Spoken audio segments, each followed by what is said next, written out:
Que la paix de Dieu soit avec vous. Dans le livre des Juges, au chapitre 11, se trouve l'une des histoires les plus fascinantes de quelqu'un qui avait été rejeté et qui est devenu le chef. Jephthé le Galadite, à partir du premier verset, la Bible dit, était un vaillant héros. Il était fils d'une femme prostituée et c'est Galad qui avait engendré Jephthé. La femme de Galad lui enfanta des fils qui, devenus grands, chassèrent Jephthé et lui dirent « Tu n'hériteras pas dans la maison de notre père, car tu es fils d'une autre femme. » Et Jephthé s'enfuit loin de ses frères. Et il habita dans le pays de Tob. Des gens de rien se rassemblèrent auprès de Jephthé et ils faisaient avec lui des excursions. Le rabbin Telouchkin suggère que le nom du père Galad était aussi celui d'une ville. C'était comme si on disait que le nom du père était Bouaké ou Ouagadougou. Une façon de dire que n'importe quel homme de Galad aurait pu être le père de Jephthé. De nombreux habitants donc de Galad auraient pu se moquer de lui. Jephthé était un enfant de la honte. Son père avait eu une aventure. Il avait semé son avoine sauvage et il fallait bien qu'il y ait une récolte. Mais le nom du père de Jephthé devait également être Galad parce que le texte mentionne ses frères, fils du même homme par son épouse légitime. La mère de Jephthé ne devait pas se sentir mieux. Elle était une paria. Les premiers yeux dans lesquels il a regardé étaient les yeux d'une femme impure. Comme suggérait Clovis Chappell, on lui jetait des noms affreux avant qu'il ne soit assez âgé pour en connaître la signification sombre et sinistre. L'amertume, voire la haine de ses frères n'avait aucune importance. Ils peuvent agir comme bon leur semble. Jephthé devait simplement supporter leur mépris. Et chassé de chez lui, séparé de sa famille, de ses compatriotes, Jephthé doit se débrouiller seul. D'autres Russes entendent parler de lui et se rendent dans le désert au pays de Tob pour le fréquenter comme le texte biblique le dit. Et dans la suite, dans Juges 11, versets 4 à 7, nous lisons que face aux menaces d'invasion ennemie, les anciens de Galad allèrent chercher Jephthé au pays de Tob. Nous combattrons les fils d'Ammon. Et Jephthé a répondu aux anciens de Galad parce qu'ils lui demandaient de l'accompagner. N'avez-vous pas eu de la haine pour moi et ne m'avez-vous pas chassé de la maison de mon père? Pourquoi venez-vous à moi maintenant que vous êtes dans la détresse? Jephthé devait être un dur, un courageux. Il avait toujours su se battre pour survivre.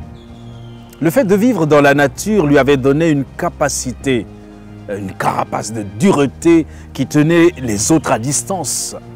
Jephthé avait souvent goûté à la douleur d'être en rebut, mais maintenant, il était une roue de secours. Cet homme, Jephthé, a réussi bien au-delà de ce que l'on aurait pu imaginer. Il a offert le pardon et le service par la vengeance.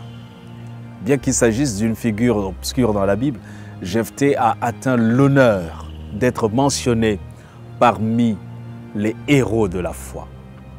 Comme Jephthé, tu te sens rejeté, incompris et objet de moqueries.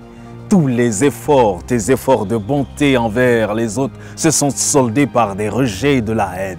Vous avez beau aimer, mais personne ne vous le rend. Vous avez sacrifié vos moyens pour des gens qui vous retournent le mépris, la haine, la calomnie. Ne sombrez pas. Ne perdez pas votre bonté et votre amour. Dans 2 Thessaloniciens 3, verset 13, Dieu dit « Ne vous lassez pas de faire le bien ». Même si vous ne semblez rien comprendre, vous pouvez trouver en Dieu un secours qui ne manque jamais.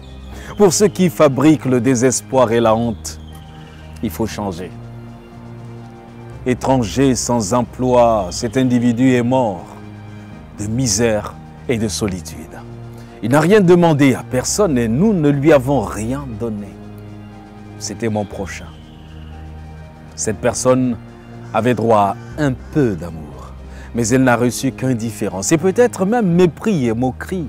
Elle aurait bien voulu frapper à nos portes, inaccessibles malheureusement, mais elles sont, comme je l'ai dit, inaccessibles.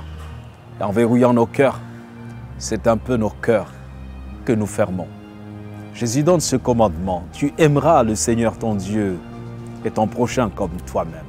On s'efforce certes d'aimer tout le monde, sauf, bien entendu, ceux qui nous dérangent, qui nous disent la vérité en face ou qui nous dépassent, ceux qui nous détestent. On veut bien aimer son prochain à condition de le choisir avant. Aujourd'hui, plus que jamais, l'histoire de Jephthé nous invite à repartir à la découverte de notre prochain. Cet homme que je viens de croiser dans la rue, solitaire au milieu de la foule, cette femme au regard blasé, veuve accusée d'avoir tué son mari, chassée de la maison et abandonnée. Cet enfant au regard apeuré, orphelin accusé d'avoir tué ses parents. Ce vieil homme abandonné de ses enfants après leur avoir tout sacrifié. Cette vieille femme au visage profondément marqué de rides, courbée sous le poids des années délaissées. Ces gens-là sont nos prochains. Regardons et aidons. Prenons le temps d'ôter les vers déformants de la haine et des préjugés. Sachons voir dans celui qui nous côtoie l'homme, le frère, notre prochain. Arrêtons de fabriquer des rejetés. Ne voyez-vous pas que Dieu s'occupe à redonner de l'espoir à tous ces désespérés? Faisons donc comme Dieu, ramenons des Jephthé en toute dignité, donnons-lui l'amour que nous lui devons à ce Jephthé. À tous ces Jephthé en exil, ainsi parle l'Éternel, à celui qu'on méprise, qui est en horreur au peuple, à l'esclave des puissants, des rois le verront, et ils se lèveront, des princes, et ils se prosterneront, à cause de l'Éternel qui est fidèle, du sang d'Israël qui t'a choisi. Ainsi parle l'Éternel, au temps de la grâce, je t'exaucerai, et au jour du salut, je te secouerai, je te garderai, et je t'établirai. Ésaïe 49, versets 7 à 8. Seul Dieu peut faire une telle chose. C'est aujourd'hui le temps de grâce, c'est aujourd'hui le jour du salut. Votre passé n'a pas à déterminer votre avenir. Vous pouvez être libéré de votre passé et le dépasser. Vous n'avez peut-être aucun contrôle sur vos ancêtres, mais vous pouvez déterminer le destin de vos descendants. Arrêtez de trouver des excuses et de blâmer les circonstances pour votre manque de réussite. Arrête et commence à assumer tes responsabilités personnelles. Lève-toi, sois éclairé et brille au nom de Jésus-Christ. Amen.